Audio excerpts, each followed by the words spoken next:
Vamos a revisar el tema de endocarditis infecciosa. Recuerda que mis clases están basadas 100% en guías de práctica clínica mexicanas y normas oficiales, siendo la bibliografía que vamos a utilizar para esta clase únicamente en la guía de endocarditis del 2010.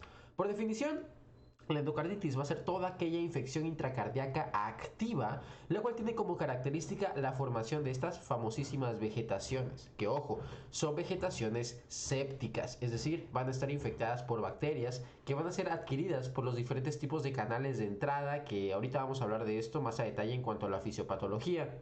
Las vegetaciones van a poder encontrarse en diferentes zonas del corazón, como te puedes dar cuenta, en las válvulas, en las cuerdas tendinosas, en las prótesis valvulares, inclusive en las mismas cardiopatías congénitas, como es el caso de la PCA, la coartación de la aorta, etcétera. Para que haya una endocarditis infecciosa, el paciente tiene que tener con lesiones previas en el corazón, como es el caso de una cardiopatía estructural. Por ejemplo, tetralogía de Fallot, que es una cardiopatía cianótica, una válvula aórtica bicúspide, y ojo, no solamente van a ser congénitas, sino que también pueden ser adquiridas, como es el caso del prolapso de la válvula mitral por degeneración del anillo mitral, válvulas protésicas, cardiopatía reumática. Los pacientes que cuentan con válvulas protésicas son considerados como pacientes de alto riesgo para poder sufrir una endocarditis infecciosa. Entonces, chicos, cuando contamos con esas lesiones previas, se va a generar un flujo de sangre turbulento aberrante que con el tiempo pues va a lesionar al endocardio. Este, a su vez, como sabes, pues lo que se lesiona, pues va a activar el sistema plaquetario, el sistema de coagulación. Entonces se va a empezar a depositar plaquetas y una banda de fibrina. ¿Cuál es el resultado de esto? Una endocarditis trombótica no bacteriana, también llamada vegetaciones estériles. Y se llaman así porque por el momento no va a haber presencia de bacterias. Ahora, resulta que el paciente le gusta irse a fiestas, pero de esas fiestas en donde el uso de heroína es algo muy típico, o quizá tuvo algún procedimiento quirúrgico gastrointestinal, genitourinario, odontológico. Entonces, estos van a ser los canales de entrada para los diferentes patógenos que habitan en esa localización. Por lo tanto, una vez que entran las bacterias directamente en la sangre, pues van a empezar a depositarse, adivina en dónde. Así es, en las vegetaciones que previamente habíamos comentado, en esas vegetaciones estériles que previamente te dije, convirtiéndose esto en vegetaciones sépticas. Pero es todo, no, se van a empezar a desprender, en este caso bacterias, a la circulación sistémica. Acuérdate, la endocarditis infecciosa por lo general afecta al lado izquierdo del corazón, y esto es porque son válvulas que resisten mucho flujo, ¿sí? Mucha presión, ¿sale? Entonces se van a descargar bacterias y se va a producir el típico o la típica fiebre sin foco. ¿Es todo? No. Esas vegetaciones sépticas tienen la facultad de poder viajar a toda la economía, ¿sale? O sea, se van a generar émbolos por todo el torrente sanguíneo, pudiendo producir obstrucciones a cualquier parte de la microcirculación, generando así los típicos embolismos a nivel del sistema nervioso central, cuando hablamos obviamente del lado izquierdo, porque si hablamos del lado derecho, o sea, una endocarditis del lado derecho, que típicamente es de pacientes que les encantan las drogas vía parenteral, pues en ese caso los embolismos más característicos van a ser al pulmón, ¿sale? ¿Se acabó? No. A su vez, estas bacterias pueden extender su afección hacia los distintos componentes del mismo corazón, produciendo, por ejemplo, abscesos perivalvulares caracterizados por bloqueos cardíacos. Eso lo menciona la GPC, ahorita lo vamos a ver. Inclusive falla cardíaca, que es una indicación para cirugía. Ahora bien, chicos, datos muy puntuales, muy importantes, muy preguntables. ¿Cuál es la válvula más frecuentemente afectada en una endocarditis infecciosa? Así es la mitral. Segunda más afectada, la aórtica. Tercera más afectada es de manera simultánea, tanto la mitral como la aórtica, ¿sale? Entonces, primera mitral, segunda aórtica. Ahora, si me preguntan que a mi paciente le encanta inyectarse drogas vía parenteral, pues en ese caso la válvula más frecuentemente afectada será la tricúspide, porque acuérdate, ¿a dónde va la sangre venosa? Así es, a las cavas. Entonces esto desemboca en dónde? Pues a corazón derecho. ¿Y cuál es la primera válvula? Así es, pues la tricúspide. Facilito, chicos.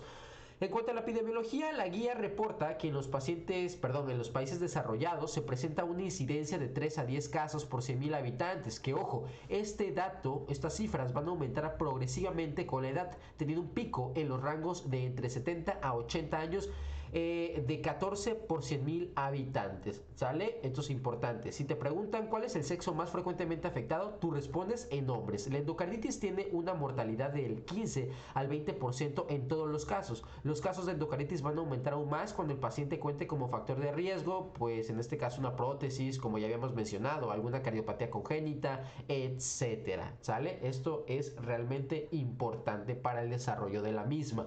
Llegamos a una de esas partes donde emergen esas famosas preguntas de alta dificultad en el examen. Créeme que esto que vamos a revisar es altamente preguntable y no solamente en los simuladores. La etiología de la endocarditis infecciosa va a depender de varias cositas, ¿vale? Si el paciente cuenta o no con válvula protésica, o sea, si tiene su válvula nativa con la que nació, o si le realizaron alguna cirugía de reemplazo valvular por alguna patología que previamente tenía, de la evolución de la misma endocarditis, porque acuérdate que no es lo mismo una aguda que una crónica. Una aguda por lo general es muchísimo más destructiva, los síntomas son más precoces, una falla cardíaca precoz y pues por obvias razones el pronóstico va a ser peor en una aguda, ¿sale? A diferencia de una crónica. Entonces chicos, si mi paciente cuenta con válvula nativa, la vamos a subclasificar en aguda, subaguda y crónica. La aguda será menor de 2 semanas y el agente más frecuentemente implicado es el estafilococo aureus, ¿sale? El estafilococo dorado. Si es subaguda, o sea, más de 2 semanas, será el grupo de los Streptococcus viridans, ¿sale? No es un microorganismo, es un grupo, ¿ok? Grupo de los Streptococcus viridans, que son microorganismos coagulasa negativo. En cuanto a la crónica, la guía de práctica clínica reporta que es Coxiella burnetii, el agente causal de la fiebre Q, ¿sí? Acuérdate que la fiebre Q por lo general debuta con cuadros de hepatitis, con un cuadro de neumonía, salen las famosísimas, los famosísimos granulomas en forma de rosquilla, ¿vale? Entonces, Coxiella burnetii, la forma crónica. Y también la guía de práctica clínica nos menciona que el 7% de las endocarditis infecciosas del lado izquierdo van a estar relacionándose con este bacilo gram negativo, ¿vale? Válvula protésica va a depender. Si le colocaron a mi paciente la válvula en un periodo menor a 12 meses, yo voy a sospechar de estafilococo epidermidis, ¿sale? Ojo con epidermidis porque es un microorganismo que es altamente resistente, por eso el uso de la rifampicina es muy habitual en de estos microorganismos, porque generan un biofilm a nivel de las válvulas en donde se encuentra este microorganismo. En cuanto a la protésica tardía, el grupo será Streptococcus viridans. Ya lo vimos otra vez, subaguda viridans, protésica tardía otra vez viridans. Hay ocasiones en donde en lugares cuando hacemos un hemocultivo, ¿sale? Hacemos un hemocultivo y resulta que es para poder aislar al microorganismo. Una cosa es diagnóstico microbiológico y otra cosa es diagnóstico de endocarditis infecciosa. Cuando hacemos el diagnóstico microbiológico es para poder saber a qué microorganismo le vamos a pegar y por obvias razones cuál es la susceptibilidad antibiótica de este microorganismo. De manera que los hemocultivos, cuando salen positivos, hablamos de que son microorganismos típicos, ¿sale? En cuanto a los hemocultivos negativos, salen negativos porque estos microorganismos necesitan medios más específicos, sus requerimientos son más estrictos, ¿sale? Inclusive necesitamos estudios como por ejemplo la PCR, la prueba de ELISA, entonces son más específicos, como es el caso del grupo HASEC, muy preguntable el grupo HASEC, perdón, compuesto por Haemophilus fafrophilus o para influenza, el Actinomyces, ¿sale? El Cardiobacterium hominis y Eikenella corrodens con Kingella kingae. Brusela, hongos, Coxiella burnetii, Bartonella, clamidia y Troferima whipple. ¿Ok? Hemocultivos positivos, microorganismos típicos. Negativos, microorganismos atípicos. Hay ocasiones también en cuando nos digan que nuestro paciente cuenta con una bacteriemia o bien se le aisló Streptococcus bovis, mi paciente quizá cuente con una edad de mayor de 70 años. En ese caso, de manera forzosa, tenemos que realizar una colonoscopia. ¿Por qué? Porque resulta que la bacteriemia de Streptococcus bovis se asocia a lesiones colónicas, ¿sale? Puede ser adenomas, pueden ser divertículos, puede ser inclusive el mismo cáncer colorectal. Por eso el uso de colonoscopia es de manera forzosa. En los pacientes que les encanta inyectarse drogas vía parenteral se da este estafilococo aureus, pero también Hay que tener en cuenta que hay un grupo de microorganismos que se conocen como enterococos, principalmente enterococo fecalis, hasta el 90% en pacientes que sufren o van a tener en cuenta que les van a realizar algún tipo de manipulación gastrointestinal, algún procedimiento quirúrgico que involucre este tejido, ¿sale? Y por lo tanto, más adelante vamos a ver que a estos pacientes se les tiene que dar una profilaxis con ampicilina, ¿vale? Entonces, de manera general, ¿cuál es la causa número uno o cuál es el microorganismo más frecuentemente implicado en endocardititis infecciosa? Staphylococcus aureus. Segundo lugar, Streptococcus viridans. Acuérdate, grupo Streptococcus viridans, como por ejemplo el Lugdunensis, el Mitis, son grupo del Streptococcus viridans, ¿sale? Tercer lugar, Enterococo cuando hay manipulación del sistema intestinal o genitourinario. Perfecto, chicos. Ahora sí, en cuanto a los factores de riesgo, pues ya los hemos estado viendo. Prótesis valvulares, tener una endocardititis previa es un factor de riesgo para poder sufrir otra en el futuro.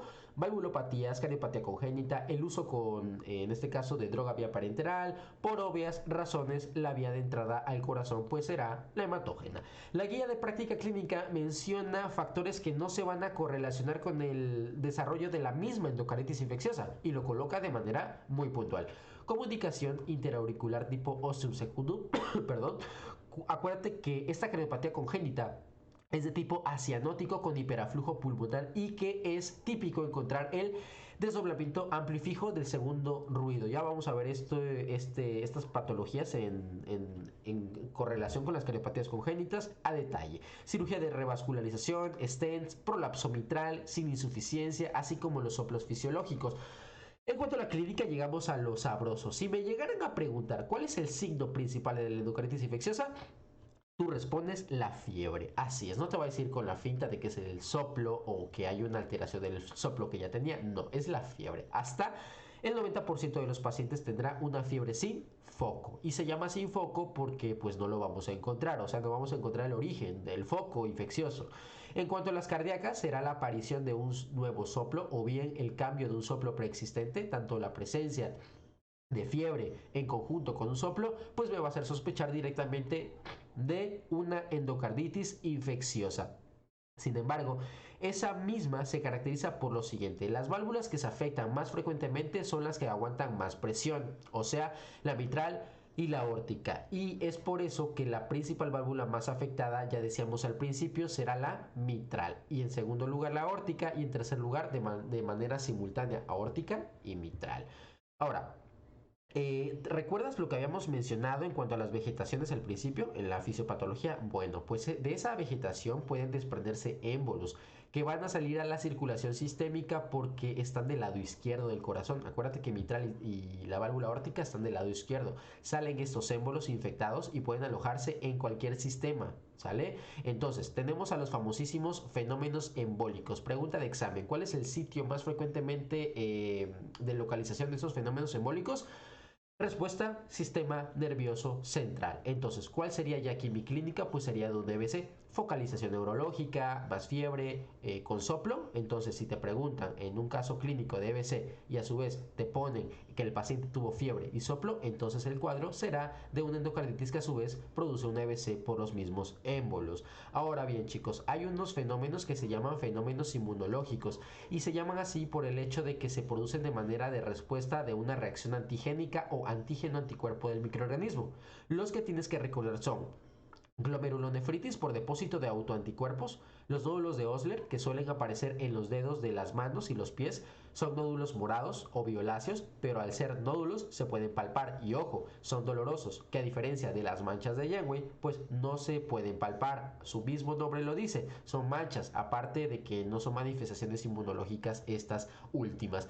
El factor reumatoide típicamente es positivo hasta en el 50% de los casos. Eso lo reporta la guía de práctica clínica, principalmente pacientes que tienen una evolución de endocarditis infecciosa mayor de 6 semanas. Las manchas de Roth yo las observo, yo las veo en el fondo de ojo. Son hemorragias retinales que típicamente tienen un centro pálido. Los fenómenos periféricos se van a producir por pequeños microinfartos, por ejemplo las hemorragias de la conjuntiva. Las manchas de Janeway aparecen en manos y pies, pero principalmente no van a aparecer en los dedos y no son dolorosas. Repito, no son dolorosas. También puede haber petequias periféricas. Ahorita vamos a ver unas imágenes. Entonces, Nódulos de Osler, palpables, dolorosos y en dedos. Manchas de Jewey, no palpables, no dolorosas y no en dedos. ¿Sale? Por último, las manchas de Roth, que van a ser las hemorragias retinales, que yo las observo en el fondo de ojo con un centro pálido. Vámonos con el diagnóstico. El hemocultivo va a constituir el mejor método para poder identificar el microorganismo implicado. Datos muy importantes: vamos a tomar 3 muestras con intervalos de 30 a 60 minutos en 24 horas. Y, ojo, en diferentes sitios de venopunción. ¿Cuántos mililitros de sangre tiene que tener nuestro medio de cultivo? 10 mililitros, reporta la GPC. Recuerda que no es necesario tomar estas muestras en el periodo febril. ¿Por qué? Porque según la guía de práctica clínica no eleva la posibilidad de poder aislar el germen causal durante este periodo febril. Hay ocasiones en donde nuestro hemocultivo pudiese salir negativo debido a que esos microorganismos cuentan con características, o más bien necesitan pruebas un poco más específicas para poder aislarlos, como es el caso del grupo HASEC, compuesto por Haemophilus, Actinobacillus, Cardiobacterium, Eikenella y Kikela-Kigae, pero no son los únicos, existen otros como Brucella, Coxiella, etc. En cuanto a las pruebas de laboratorio, vamos a encontrar en un 100% de los casos los reactantes de fase aguda, o sea, BCG-PCR, el factor reumatoide, ya lo habíamos mencionado, que estaba elevado en 50% de los casos, principalmente cuando el cuadro dura más de 6 semanas. También podemos encontrar anemia normo-normo, leucocitosis a expensas de neutrófilos en la fase aguda. La presencia de proteinuria me habla de un cuadro glomerular. Recuerda que puede haber glomerulonefritis porque es una manifestación inmunológica, fenómeno inmunológico. La guía refiere que tenemos que solicitar una radiografía de tórax para poder ver el grado de cardiomegalia, así como datos de congestión pulmonar. También recomienda realizar un electrocardiograma siendo un hallazgo de mal pronóstico. Ojo con esto, muy importante, encontrar prolongación del PR. Acuérdate que el PR dura entre 120 y 200 milisegundos. Entonces, si es más de 200 milisegundos, yo voy a sospechar que hay una relación con un absceso perivalvular aórtico. Ojo con ese dato, chicos. Entonces te dejo los estudios de laboratorio, BCG, biometría hemática, etc. Ahora bien, el ecocardiograma. El ecocardiograma es la primera prueba que tenemos que realizar. Este es el estudio fundamental para poder hacer el diagnóstico de endocarditis infecciosa. Anteriormente veíamos que el hemocultivo nos sería útil, pero ojo, solo para el diagnóstico microbiológico, ¿sale? O sea, para saber a quién le vamos a dar en la torre. Ese es el algoritmo que viene en la guía de práctica clínica mexicana. Además, apenas se podía alcanzar a ver lo que tenía la misma. Entonces lo volvimos a hacer. Entonces, primer ecocardiograma a realizar, el ecocardiograma transtorácico. Pregunta de examen: si me sale negativo, tenemos que correlacionarlo con la clínica de nuestro paciente. Si es alta sospecha, pasamos al ecocardiograma transesofágico, que tiene muchísima más sensibilidad y especificidad para poder evaluar vegetaciones. Si hay baja sospecha, descartamos la endocarditis perdón, y lo mandamos a dormir. En caso de ser positivo, claramente haremos el transesofágico, así como en casos no concluyentes y endocarditis con prótesis. Ahora, si el transesofágico es negativo con alta sospecha, repetimos el mismo en de 7 a 10 días. Si es positivo, pues pasamos al tratamiento. Acuérdate que el tratamiento va a poder ser un tratamiento empírico cuando no tenemos el reporte del hemocultivo que me digan: oye, este es el microorganismo que aislamos. O quizá ya lo tenemos y va a ser un tratamiento dirigido, ¿sale? Tratamiento empírico, tratamiento dirigido. Eso es lo que vamos a ver más adelante. Antes de entrar al tratamiento, chicos, tenemos que hacer mención especial a los famosos criterios de Duke. Y esto es debido a que también los menciona la GPC. Pero tranquilos, que la cosa se pone aún más sencilla, porque dentro de los mismos criterios de Duke vienen los hemocultivos y el ecocardiograma, los cuales forman parte de los criterios mayores, como te puedes dar cuenta. Por eso es que el hemocultivo y el ecocardiograma siempre los vamos a hacer a realizar al inicio, obviamente en relación también con la clínica, porque adivina qué, la clínica son los criterios menores. Entonces, criterios mayores solo son 3, chicos. El primero será tener 2 o más hemocultivos positivos con microorganismos típicos con 12 horas de separación para cada muestra.